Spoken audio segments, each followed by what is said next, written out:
तो कल हम लोगों ने पढ़ा था क्या?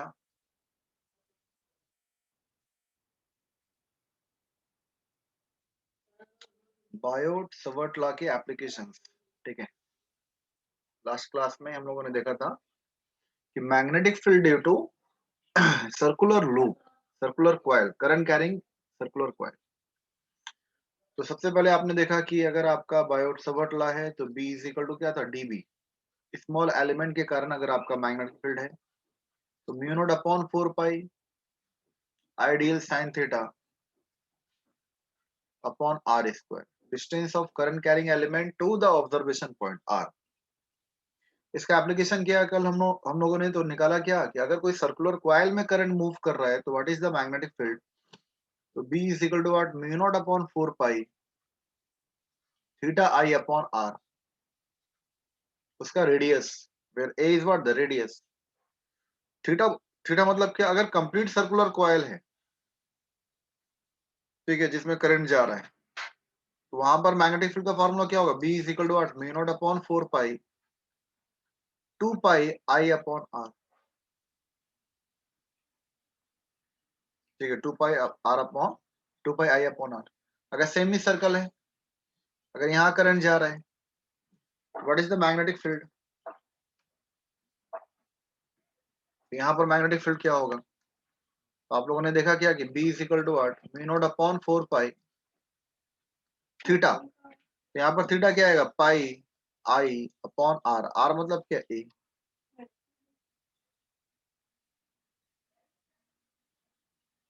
ठीक है, तो ये आपका मैग्नेटिक फील्ड का फॉर्मूला है।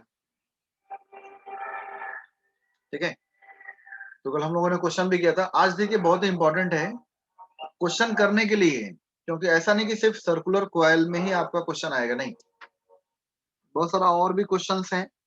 ठीक है, जो आपको समझना है। तो कुछ क्वेश्चंस को समझने के लिए कुछ डेरिवेशन करना है आपको।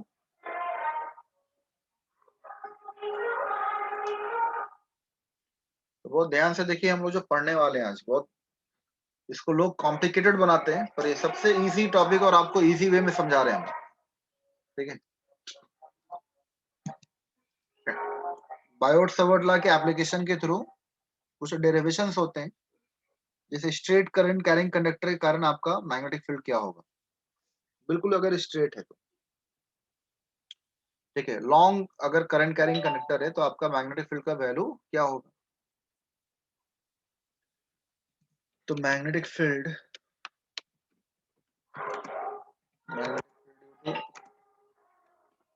लॉन्ग करंट कैरिंग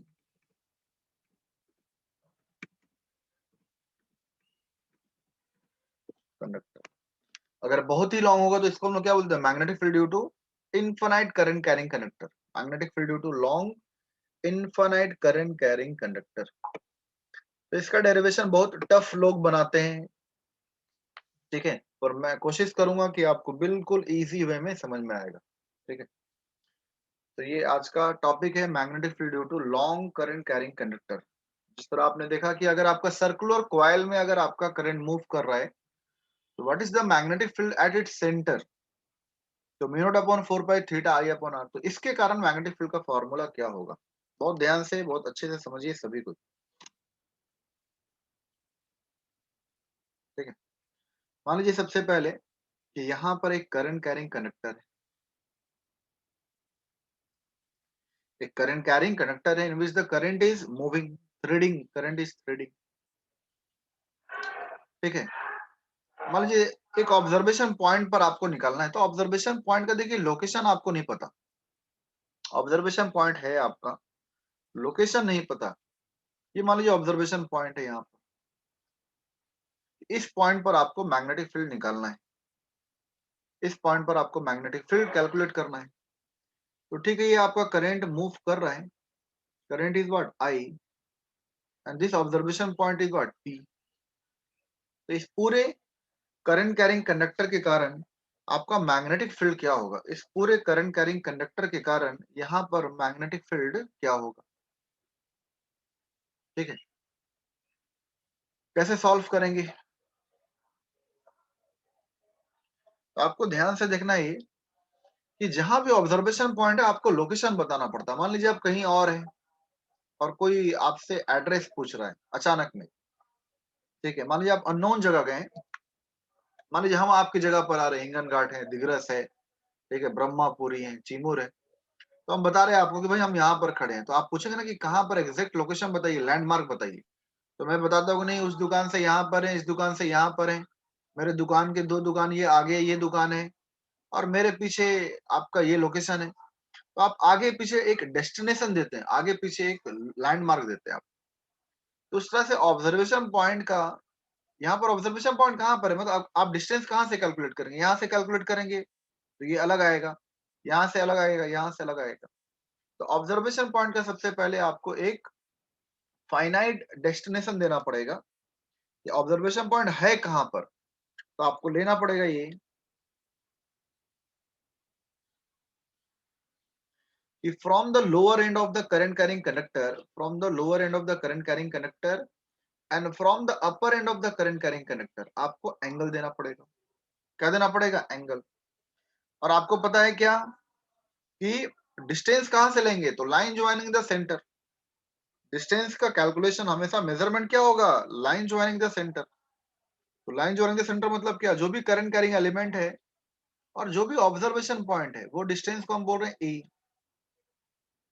उस डिस्टेंस को हम लोग क्या बोल रहे हैं, ए बोल रहे हैं, ठीक है। तो ये मेरा डिस्टेंस क्या है, ए। और ये जो एंगल बनेगा अपर एंड से, ठीक है, ये जो अपर एंड से एंगल बन रहा है, दिस इज व्हाट φ1, ठीक है। तो ये मेरा एंगल है और ये जो एंगल है इसको बोल रहे हैं φ2।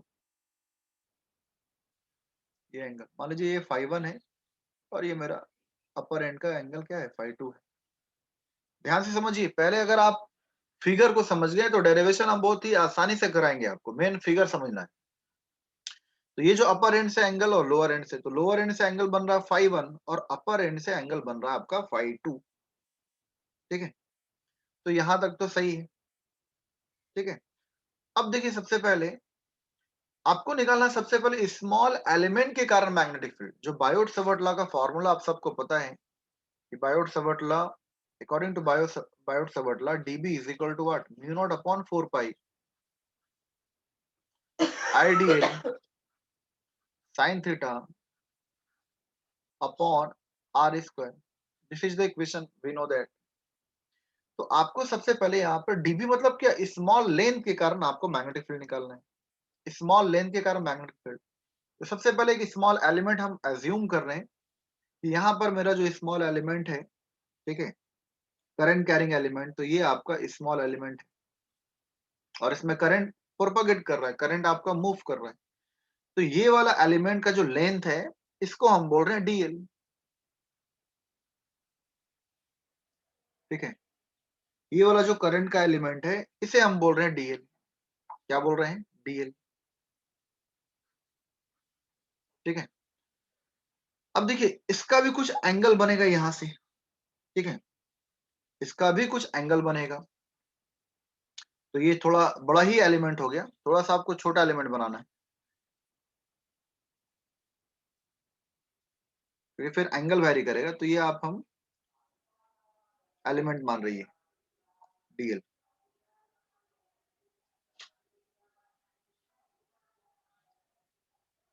आई को भी वहां से हटा दे रहे हैं।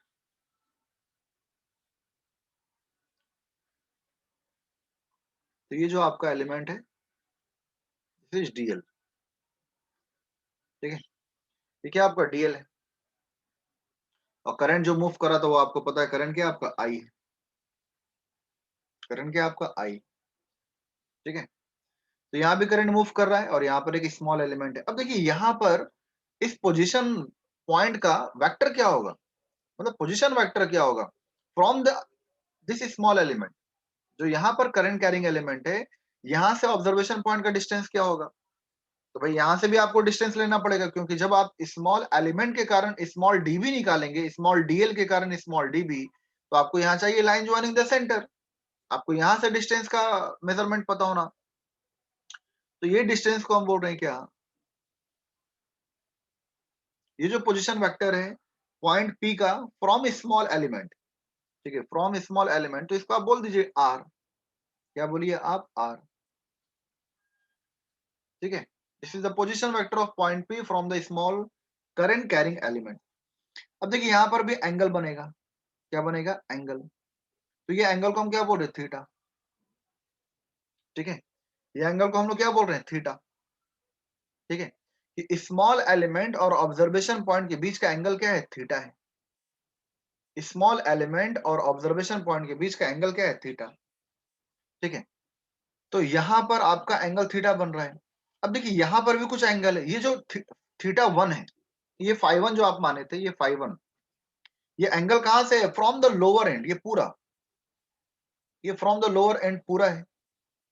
पर आप देख सकते हैं कि यहां पर एक एंगल बनेगा, ठीक है, जो स्मॉल एलिमेंट से आप ले रहे हैं कैलकुलेशन, कहां से ले रहे हैं, स्मॉल एलिमेंट से, कि स्मॉल एलिमेंट से ऑब्जर्वेशन पॉइंट का जो एंगल है वो क्या आपका, यहां से ये एंगल ले रहे हैं हम, कि from the small element to the observation point, ये एंगल को हम बोल रहे हैं फाई, क्या बोल रहे हैं, फाई, बहुत ध्यान से समझिए, ठीक है। तो ये एंगल अलग है और ये एंगल फ्रॉम यहाँ है, from the lower and of the current carrying conductor, तो फ्रॉम द लोअर एंड, फिर से आप समझिए, ये एंगल क्या है, फाई वन, और ये आपका स्मॉल एलिमेंट से ऑब्जर्वेशन पॉइंट का एंगल क्या है, फाई, ठीक है। अब ये बस मान लीजिए कि ये मेरा अगर आपका करंट कैरिंग कंडक्टर का सेंटर है, तो ये वाला जो डिस्टेंस है मेरा, ठीक है, ये डिस्टेंस, स्मॉल एलिमेंट आप कहां पर लिए हैं उसका भी आपको डिस्टेंस पता होना चाहिए। तो ये फ्रॉम द सेंटर, ये मेरा जो करंट कैरिंग एलिमेंट जो है, स्मॉल एलिमेंट, उसका डिस्टेंस हम क्या बोल रहे हैं, एल बोल रहे हैं, क्या बोल रहे हैं, एल, ठीक है। तो ये स्मॉल एल है, क्या ये स्मॉल एल, क्योंकि पूरा length of current carrying conductor आपको नहीं पता, गिवन नहीं है, क्योंकि हो सकता है कि लॉन्ग मतलब क्या, इन्फिनाइट भी आगे जाकर हम लोग एज्यूम करें। तो पर from the centre of the current carrying conductor, ये आपका जो डिस्टेंस है स्मॉल एलिमेंट का, that is L, that is L, ठीक है। तो ये था आपका, ये पॉइंट भी आप मान सकते हैं, एज्यूम कर सकते हैं कि ये पॉइंट आपका जो भी है, अगर ये पी पी है और ये आपका मान लीजिए दिस पॉइंट इज व्हाट, ये ए है, और ये पॉइंट मान लीजिए ये आपका बी, ठीक है। तो P A B, this is what, P A B. तो अब थोड़ा फिर से समझिए, आप जो एजम्पशंस और जो आपका आपने जो कंसिडरेशन लिया है, सबसे पहले क्या लिया कि एक मेरा करंट कैरिंग कनेक्टर जिसमें करंट मूव कर रहा आई, लोअर एंड से ऑब्जर्वेशन पॉइंट का एंगल है फाई वन, अपर एंड से ऑब्जर्वेशन पॉइंट का एंगल है फाई टू, ठीक है। ये रिकॉर्डिंग हो रहा है कि नहीं, हाँ ठीक है,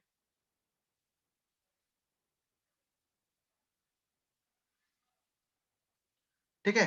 तो लोअर एंड से angle phi one and upper end of the current carrying conductor makes an angle of phi two at the observation point. सबसे पहले स्मॉल एलिमेंट लिए, क्योंकि हम जब स्मॉल मैग्नेटिक फील्ड निकाल देंगे और उसका इंटीग्रेशन कर देंगे, तो स्मॉल एलिमेंट जो डीएल है उसके कारण यहाँ पर आपका मैग्नेटिक फील्ड निकालना है, तो यहाँ से डिस्टेंस पता होना चाहिए आपको, ये आर है, पर इसका भी कुछ एंगल बनेगा, ये अलग एंगल होगा, तो this angle is what, phi. अच्छा, ऑब्जर्वेशन पॉइंट का एंगल यहाँ पर अलग होगा, देखिए ये करंट कैरिंग एलिमेंट का angle at the observation point ये अलग है, फाई, और ऑब्जर्वेशन पॉइंट से जब यहाँ पर देखेंगे तो ये एंगल आएगा थीटा, ठीक है, ये एंगल क्या आएगा, थीटा। अच्छा, ये from the centre of current carrying conductor, ये जो आपका स्मॉल एलिमेंट जो आप लिए हैं, तो कितना नीचे लिए हैं, तो स्मॉल एल डिस्टेंस है इसका, ठीक है, and this is what A, observation point का from the current carrying conductor बिल्कुल स्ट्रेट, ये आपका कितना डिस्टेंस है, ए है। तो ये आपका कंसिडरेशन। अब देखिए आप फिगर देखकर ही समझ सकते हैं, ये बिल्कुल स्ट्रेट डिस्टेंस है, तो ये वाला एंगल क्या होगा, 90 डिग्री, ये वाला एंगल क्या होगा, 90 डिग्री, परपेंडिकुलर है। अब देखिए कितना आसानी से आपका डेरिवेशन होगा, लोग इतना कॉम्प्लिकेटेड मानते हैं इसको, इतने 2 पेज और 3 पेज में डेरिवेशन करते हैं, ठीक है। आप जब यूट्यूब वगैरह में देखेंगे या जो भी है, तो बहुत लॉन्ग डेरिवेशन, 1 घंटे का वीडियो है, आप इसको सिर्फ 5 मिनट में सॉल्व कर सकते हैं, और इतना हम समझा रहे रिपीट में, नहीं तो ये सिर्फ 2 मिनट 3 मिनट का डेरिवेशन है। अब देखिए शॉर्ट ट्रिक से कैसे आप इसको करना है, सबसे पहले तो आपको ये बायोट सावर्ट लॉ का फॉर्मूला आपको पता होना चाहिए, ठीक है। अब देखिए इस ट्राइंगल में देखिए, in triangle P A B, in triangle P A B, ये वाले ट्राइंगल में देखिए आप, तो आप लिख सकते हैं क्या कि five plus 90 degree plus theta is equal to what 180 degree, is equal to what 180 degree. अब देखिए आपको क्या है कि आप जब स्मॉल लेंथ के कारण जब स्मॉल मैग्नेटिक फील्ड निकाल रहे हैं, तो यहां पर आपको वैल्यू पता होना चाहिए। देखिए म्यू नॉट अपॉन 4 पाई तो कांस्टेंट है, आई, चाहे आप कहीं भी एलिमेंट लीजिए, आप यहां पर स्मॉल एलिमेंट ले रहे हैं, यहां पर स्मॉल एलिमेंट ले रहे हैं, कहीं भी ले रहे हैं, करंट क्या होगा, आई रहेगा। जो करंट यहां से पास कर रहा वही करंट यहां पे रहेगा, तो आई तो कांस्टेंट रहेगा। तो आपको अगर टोटल मैग्नेटिक फील्ड निकालना है तो आपको वैल्यू क्या चाहिए, डीएल का, साइन थीटा का और आर स्क्वायर का। ये तीन चीज आपको माइंड में रखना है। क्या रखना है कि डीबी निकालने के लिए, स्मॉल मैग्नेटिक फील्ड निकालने के लिए भी क्या चाहिए, डीएल को रिप्लेस करना है। तो डीएल का वैल्यू आपको निकालना पड़ेगा, साइन थीटा का वैल्यू निकालना पड़ेगा और आर स्क्वायर का वैल्यू निकालना पड़ेगा। ठीक है, साइन थीटा का वैल्यू भी निकालना पड़ेगा और आर स्क्वायर का वैल्यू भी निकालना पड़ेगा। समझ रहे हैं? तो कैसे निकालेंगे हम लोग, ये इंपॉर्टेंट है आपका। कैसे निकालेंगे, ध्यान से देखिए। यहां से आपको पता है क्या कि थीटा, कोई भी जो ट्राइंगल है, the sum of all angles of a triangle is what, equal to 180 degree. Sum of all angles of a triangle is equal to what 180 degree. तो यहाँ पे क्या आएगा, 5 plus 90 degree plus theta is equal to what 180। तो यहाँ से theta का value क्या होगा, तो theta is equal to, theta can be written as, theta can be written as, ये 90 इधर आया तो क्या बचेगा 90, तो 90 डिग्री माइनस 5, 90 डिग्री माइनस 5, तो ये थीटा निकल गया। क्या निकल गया, थीटा। ठीक है, कैसे निकला, तो 180 माइनस 90 क्या बचा 90, और 5 को इधर कर दिए तो 90 माइनस 5 हो गया। अब हमको रिप्लेस करना है। अब देखिए यहाँ साइन थीटा का वैल्यू चाहिए, किसका वैल्यू चाहिए, साइन थीटा का वैल्यू। तो जब थीटा की जगह यहाँ पर पुट करेंगे साइन थीटा, तो यहाँ से डीबी का इक्वेशन क्या आएगा, डीबी का equation can be written as mu not upon 4 pi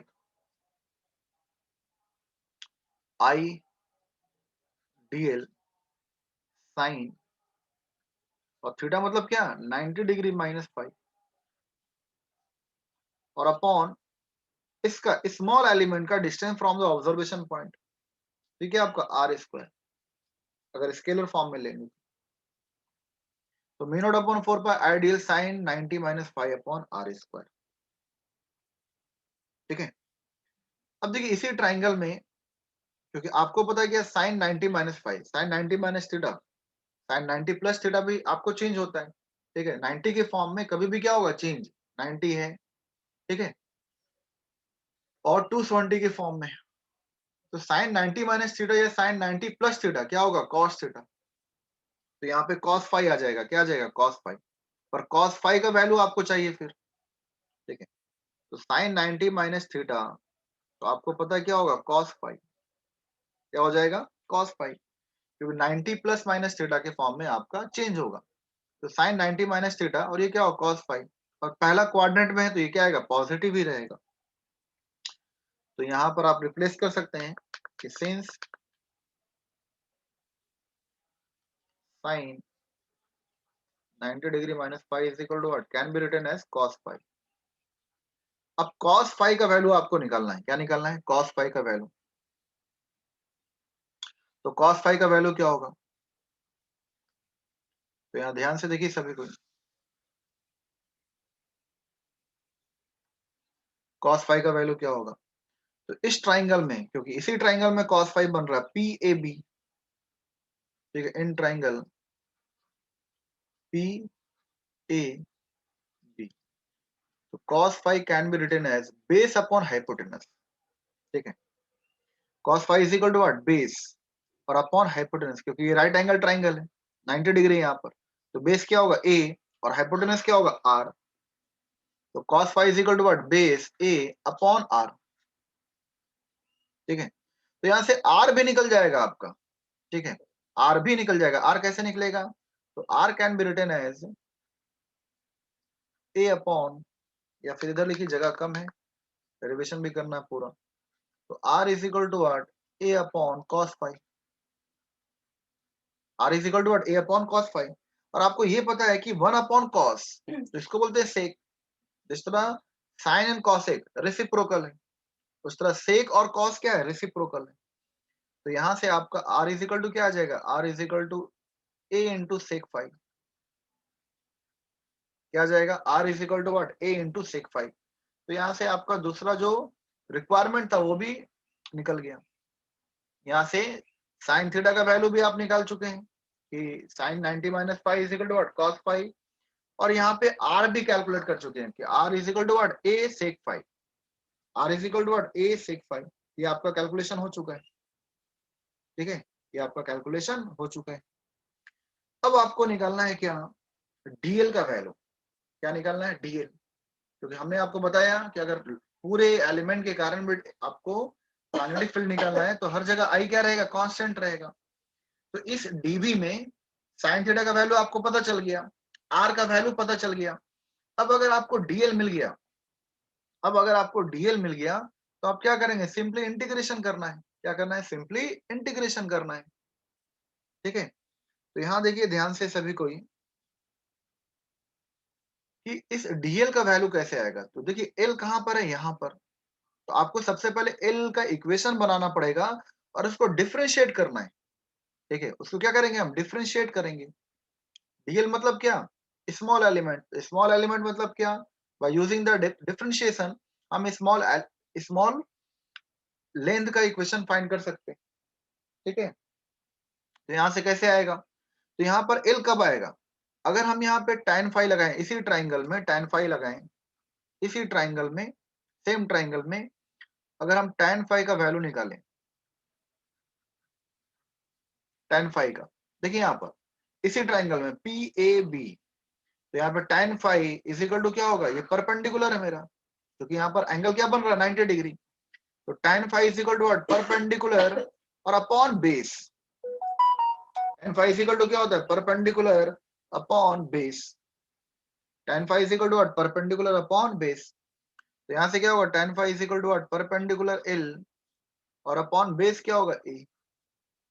tan phi is equal to what? Perpendicular small element का डिस्टेंस फ्रॉम द सेंटर, और ये मेरा line joining observation point A, base है मेरा। तो यहाँ से एल इज इक्वल टू क्या आएगा? तो यहाँ से एल इज इक्वल टू आ गया ए tan फाई।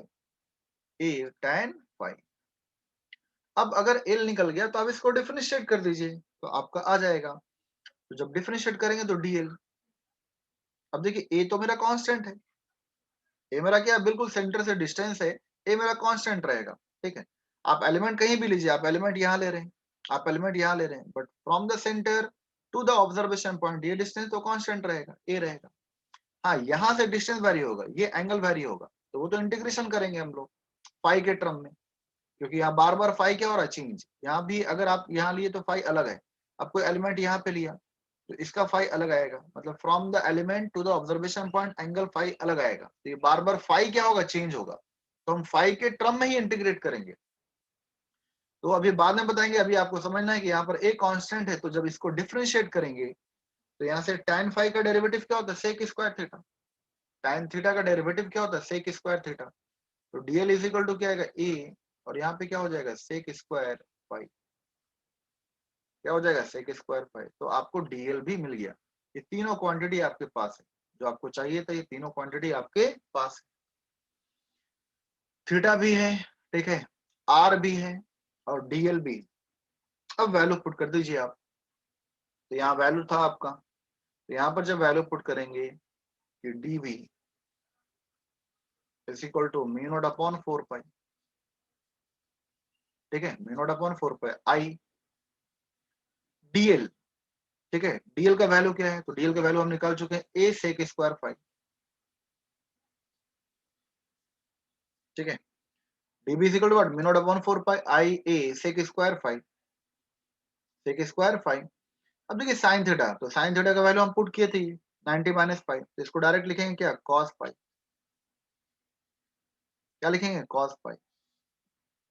ठीक है, तो ये यहां से निकल गया क्या, आईडीएल, और ये साइन थीटा, और अपॉन आर स्क्वायर। तो जब आर का स्क्वायर करेंगे तो यहाँ पे क्या आएगा, ए स्क्वायर, और ये सेक स्क्वायर फाई।